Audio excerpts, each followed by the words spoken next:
no longer a challenge by our dear colleague, actually, Mr. David Perrodin. A few logistical notes before we begin. This webinar, as you may know, is being recorded and will be posted to the Association of Independent Scholars for Social Development YouTube channel immediately after the event. Also, there is closed captioning available for this webinar. That is the closed caption button at the bottom of your black ribbon, and you can actually press that button and turn on the subtitles if needed.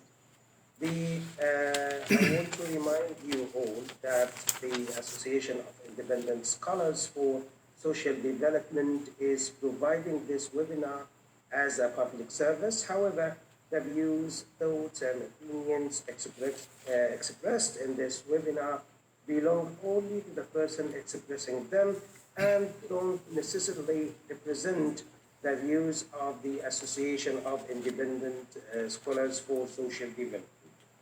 We would also encourage you, the audience, to chime in your questions today for our guest, Mr. David, via the Q&A box at the ribbon at the bottom of your screen as well. We will try to address as many questions as we can get once we conclude, inshallah. You can also click on the chat button to say hello to your colleagues or tell us where you are calling in from. Try it now, see if it is working for you, and I will be in there chatting with you as well. Finally, just make sure that your microphones are muted so we can avoid any interruptions during our presentation. And now I will turn it over to our esteemed colleague, Mr. David Perrodin, who is an expert in the field, in the work he does. He is the English language specialist with the Institute for Population and Social Research at Mahidol University in Bangkok, Thailand. He is also a general manager and copy editor for the top-tier Q2 Scopus Index Journal of Population and Social Studies with the same institute. In addition to being the recipient of several prestigious international teaching awards for his contribution to global education, he has acquired exemplary teaching qualifications and certifications along with the Bachelor in Secondary Education with honors and the Master of Arts in Teaching with honors, both with the concentration in English. He is currently a doctoral candidate in Applied Linguistics for English Language Teaching at King Mongkut University of Technology, Thornbury, Thailand. Mr. David, it's a wonderful to have you with us today, and now the floor is yours. Wow, wonderful introduction. Thank you. I've noticed that a Bachelor in Secondary Education with honors and a Master's of Teaching with honors, but not during my PhD. Oh no, my GPA is my GPA is 3.37. So wow, we are very proud of you. We are very proud of you. No, that's horrible. 3.37. I'm lucky to be alive. So I think I have. I'm sorry. How much time do I have? Well, I think no more than 1 hour will be. Oh no, okay. 1 hour is too much. So but at least half an hour. We want to know more about the subject. At least half an hour. Okay, well, great. Well, I started my timer. All right, let me share my screen here, and we are going to get going. Now, foreign language anxiety, no longer a challenge. this is the first time I will do this type of presentation. I've done many presentations about foreign language anxiety, but never from this point of view. So, this is me. Yeah, that's it. Everything Dr. Yaxler said. So, and the Q2 Scopus Index Journal. I just wanted to plug our journal a little bit. We were Q4 and we were Q3 for a long time, and since I have been working there, we have become Q2, and within the next couple of years, we will be at Q1. I am the journal manager, so everyone works diligently to make the journal the best. So, just wanted to plug the journal up a little bit. So, okay. Now, I always begin every presentation with a quote because others are way more intelligent than I. So, you live a new life every new language you speak. If you know only one language, you live only once. Now, of course, everyone here listening to me, you are probably not a native English speaker. Okay, so English is one of your other languages, one of your L2s, your second language, or English could be a foreign language to you. Now, I'm going to confess something here. I travel, not currently because of the coronavirus, but before I traveled all over the world. I would regularly do rotations with 16 countries, promoting English, training teachers, encouraging students. And I realized several years ago that what we think causes anxiety in the students is not what the students think. I will clarify that later. But I have had the opportunity during my tenure to speak with so many students. I mean, hundreds upon hundreds of students from every age, every nationality, whatever. And when you ask, okay, what are some problems you have with speaking English? That is a fair question. What are some problems or what are some issues you have with speaking English or using English? And most people think immediately that students will say grammar.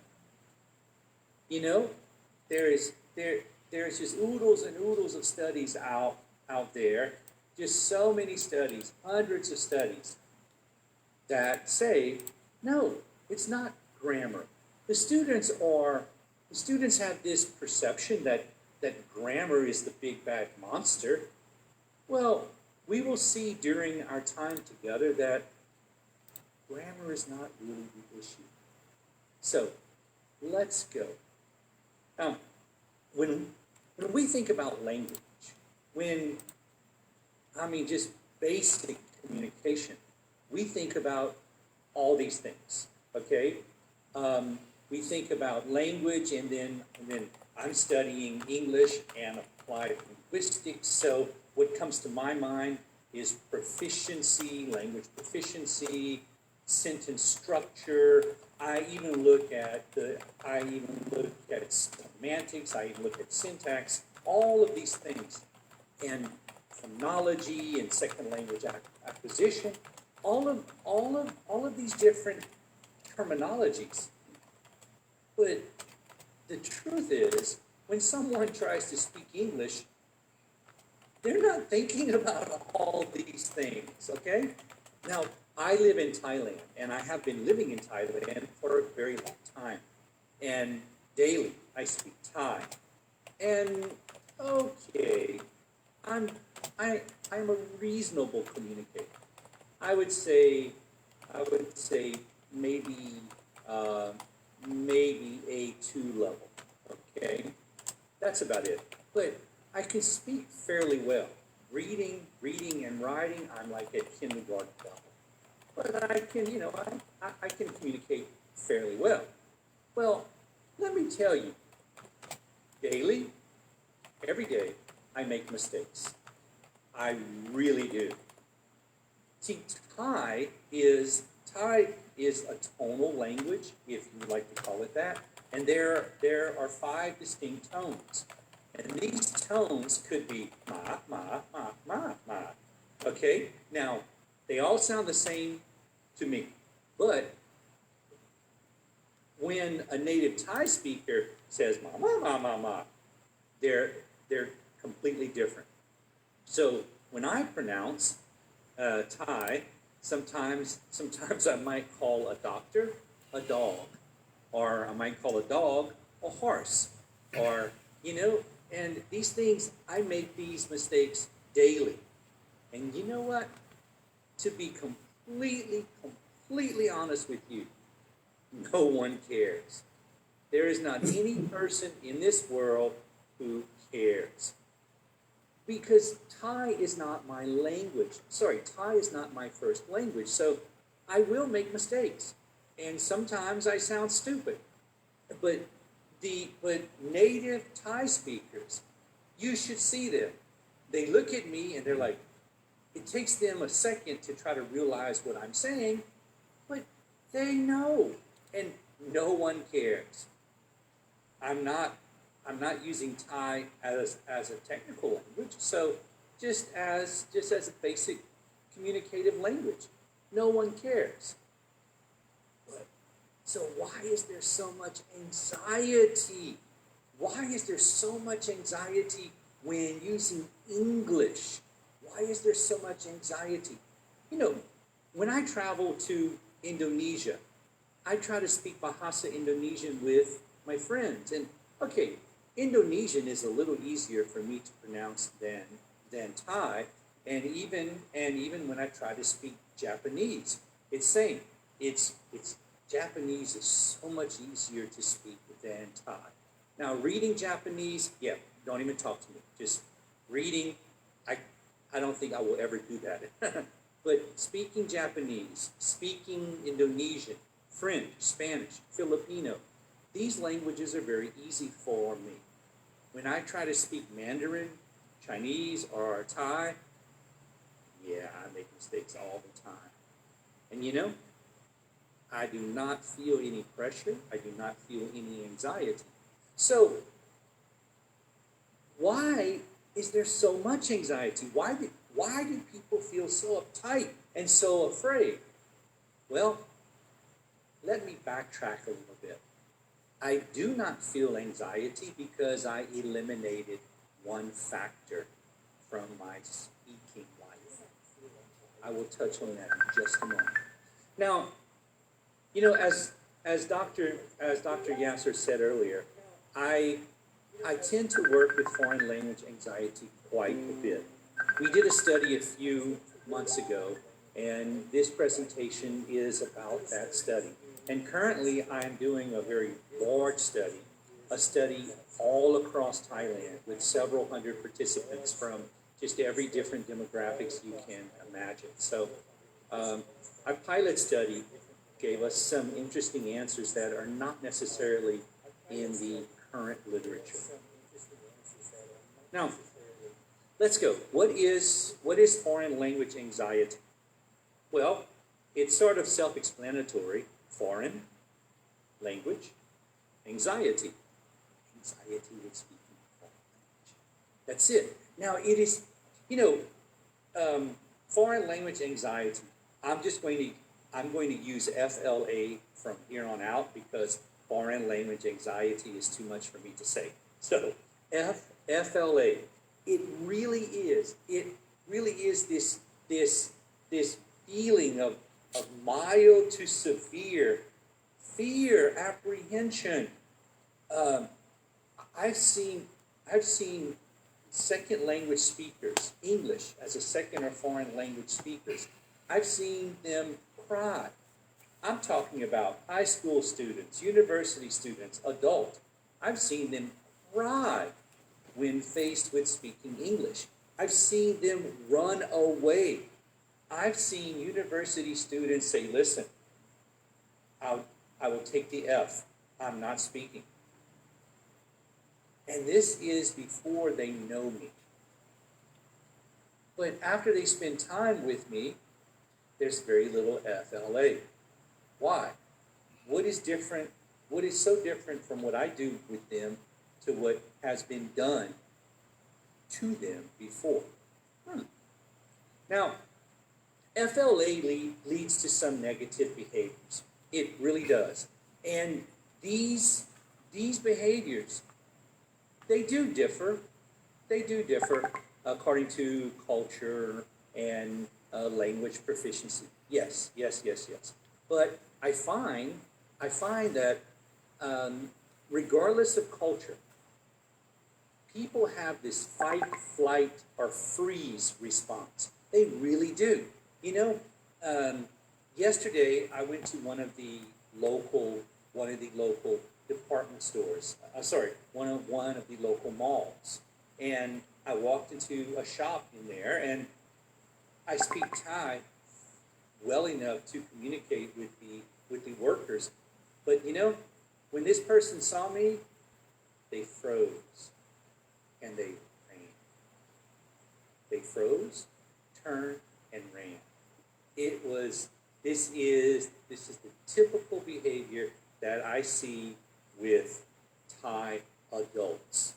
Young people are a little less anxious to speak with me, but with Thai adults, they have this perception: foreigner, white guy, English, and they run away.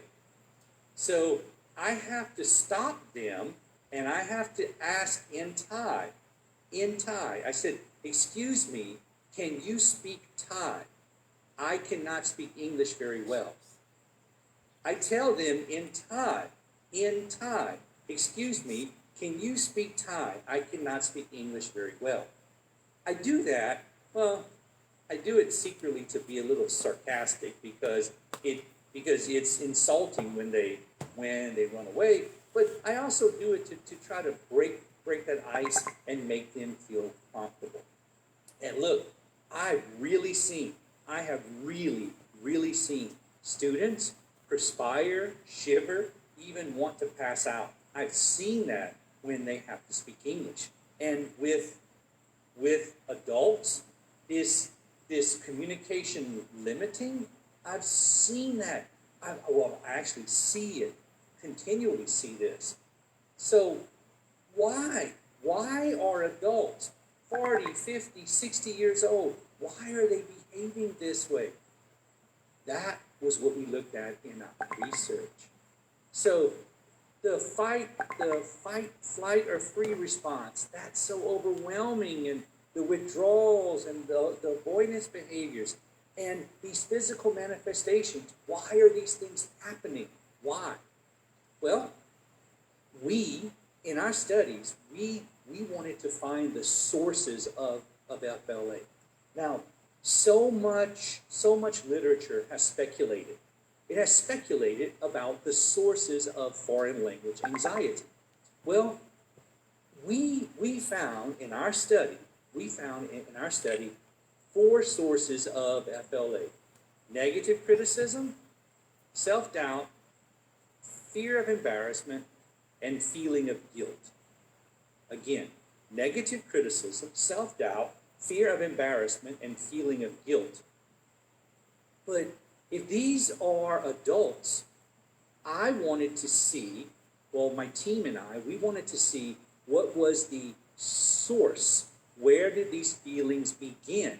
Because, you know, all of us here are adults. And if we have a fear of something, that fear had to begin somewhere. So we looked at negative criticism, and we really asked. We we wanted to know, where did this begin? And we found, I'm sorry, but we found that this concern about negative criticism was linked to stress during secondary education. Stress. The teachers bully the students. And we found that adults even now, being out of high school 20, 25 years, they still experience that same stress.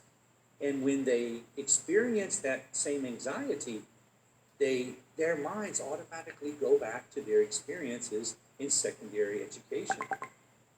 And we found that out of everyone who we interviewed, we found that the teacher bullying, you're stupid. Okay, I'm going to share with you some comments, okay? And these comments are being published now. Our article is under consideration now. We should be doing the revisions within the next couple of weeks. So we found that Thai teachers, secondary teachers of English, we found that they told the secondary students that you are stupid because your parents are stupid.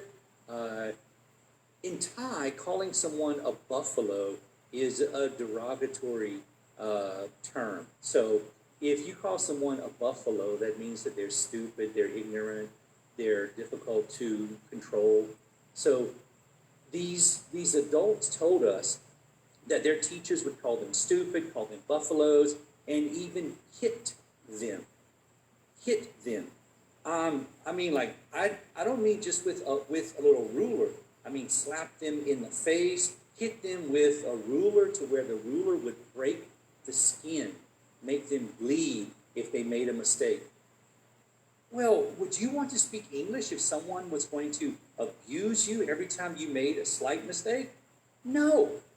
That would create some serious anxiety in me. So we found that this negative criticism, this abuse, this bullying led to this feeling of uncertainty about foreign language proficiency. Okay, think about it. Abuse, bullying, criticism. That would make you doubt yourself. Sure, of course. So this self-doubt was linked to concerns about their language proficiency. Now, the adults, I'm talking about adults, the average age was 40 years old, okay? So I'm talking about adults who have been out of high school for a long time. Even today, they worry about their language proficiency because they associate mistakes with abuse, mistakes with bullying from their classmates. We had people tell us that if they made mistakes, their teacher would hit them, would slap them, would criticize them, their friends would criticize them and bully them. But if they spoke English very well, sometimes better than the teacher would hit them, criticize them, bully them. If they spoke English better than their classmates would bully them. So, if you speak English well or you speak English not so well, you're bullied and you are attacked. So why even try to speak English? And because they're not trying to speak English, their English proficiency deteriorates, okay? And just like the first category, these learners, they really were ridiculed. And some now, when they have to work, and if they work in international settings, and they see me, I walk up and I say, hello, in an international setting, in a professional setting, they look so foolish to them. They feel that they look so foolish. and they feel embarrassed. And they actually believe that me, a native English speaker, I will correct them and I will ridicule them. But like I said earlier, there's something that I do that reduces the anxiety in my students and in people who I speak with in professional settings. When they make a mistake, I don't even bother with it. What am I supposed to do? Oh, that minor mistake interfered with your communication. No, why would I do that? If someone mispronounces a word so badly that I have difficulty understanding them, I just simply say, sorry, what was that again? And I smile, and they're like, oh, yes. And if they start to feel embarrassed, I say, look, no, there's no need to be embarrassed. I want to understand you. I am using effort to listen to you because I care about what you're saying. So speak freely, and if there's something I'm not clear about, I will stop you. No problem. And so, the fear of embarrassment. The students in secondary education and in tertiary education, matter of fact, they are embarrassed. And they have this distress, and they're worried about speaking slowly or making errors in their language production. And they feel, oh my goodness, I'm going to be embarrassed when I make a mistake. Because their past, when they made a mistake, the teacher would call them out in front of the class, sometimes make them stand against the blackboard. One student said the teacher would draw a circle on the blackboard, and they would have to put their nose on the blackboard and keep it there. Now, look, I'm sorry. I am American. I have European ancestry, so I have a big nose. If I put my nose on the blackboard, that's fine. But my Thai students, their nose is it's a little short. It's not it's not as big as mine. So when they put their nose against the blackboard, well, their mouth is touching the blackboard. So it's not very hygienic. So, sorry, the countdown timer. You see it? Yeah, you still have, let's say, yeah. So we can actually create another link. So Okay. what I suggest? Yes, sir. Okay. Yes. Because actually the topic is very interesting, but at the same time I feel there is kind of humiliation to students. This is open. So how did you? We want to know actually how did Yep. you succeed to overcome this issue, because it has nothing to do with learning at all. Nope. And Yeah. well, the last part is this feeling of guilt. So these adults, they spend all their life afraid to learn English. Now that they are adults, they can't speak English and they feel guilty. And this all stems from the humiliation they felt, the abuse they experienced. So we know it's completely normal to experience that anxiety, because we need to become conversational. So how can we overcome FLA? And this is the question Dr. Yasser just asked. It's easy, very, very easy. I show this picture every time. Okay, if we're unsure, hey, Google Translate works very well. Google Translate works very well. But it doesn't matter. When we try to speak, our tongue is always tied in knots. Our brain is tied in knots. I mean, everything is just tied up. And sometimes we can't get the words out. So I asked hundreds of people, what issues do you really have? And it was so simple. They said pronunciation, vocabulary. And sometimes we have difficulty understanding other people who might have, a little stronger accents. I said, what about grammar? We think about sentence structure a little bit, but not really much. And the literature says pronunciation and vocabulary are the two main issues that most people need to overcome.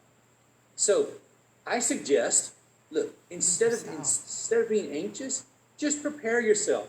When you know you need to speak with someone, practice. That's it, practice. When I need to have a conversation in Thai, a few minutes before I meet that person, I'm going over in my mind what I want to say. And I even sometimes speak out loud, or I practice with someone. Sure, yeah. Prepare yourself. Prepare yourself and you will reduce your anxiety. Look, prepare these phrases in your head. Try to work out these scenarios. Try. And next, put yourself in the other person's shoes. So if you put yourself in the other person's shoes, you will know, you will understand that, look, if Surya and I, we speak often. Surya is a very good English speaker, but Surya is not a native English speaker. Surya makes mistakes all the time. But I never tell Surya, oh, that's a mistake. Why? Why? Because Surya talks and talks about all kind of things. And I put myself in Surya's shoes. How do you think she would feel if I corrected her every time she made a mistake? She would not want to speak with me. And I would create so much anxiety in her to where she would not want to speak with anyone. So, empathy. And look, the second to last point, native English speakers do not expect someone who is learning English to speak perfectly. Of course not. Come on. Look, to be honest with you, if you speak English perfectly, then you speak English better than me. Because even as a native English speaker, I make mistakes. It's no big deal. I make mistakes. That's normal. You said I make mistakes, and this is actually a mistake. You see? Yes, I know. See? Yeah, you're right. Yeah, you're right. So, I mean, it's no big deal. It's no big deal. So, practice with someone you trust. I practice with my wife all the time when I want to say something in Thai, and she helps me. Practice with someone you trust. If you need to have an English conversation, practice with someone. It's easy. If you practice, if you prepare, the anxiety will be much, much less. And look, the thing is, if you make a mistake, sometimes you recognize it, sometimes you don't. And it's no big deal. Because the truth is, nobody cares. Nobody cares. Now, I do this all the time. I make a little cheat sheet. I make a cheat sheet. If I want to say something in Thai, I write it karaoke style, phonetically, in English. I make a cheat sheet. Don't worry about it. Just don't stress. Just put together a cheat sheet, something about sentences, phrases, whatever you need to say. Again, no one cares. People are very understanding. Memorize a few standard phrases. Many years ago, when I first learned to speak Thai, this is what I did.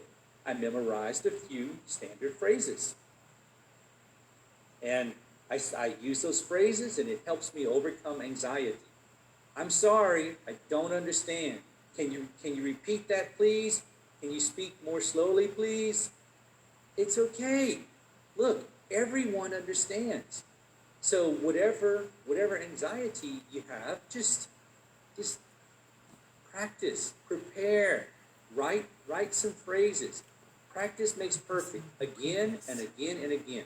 Keep practicing, okay? And you will be better. You will be better. So, let me tell you this right here. We're almost out of time. Change is the end result of all true learning.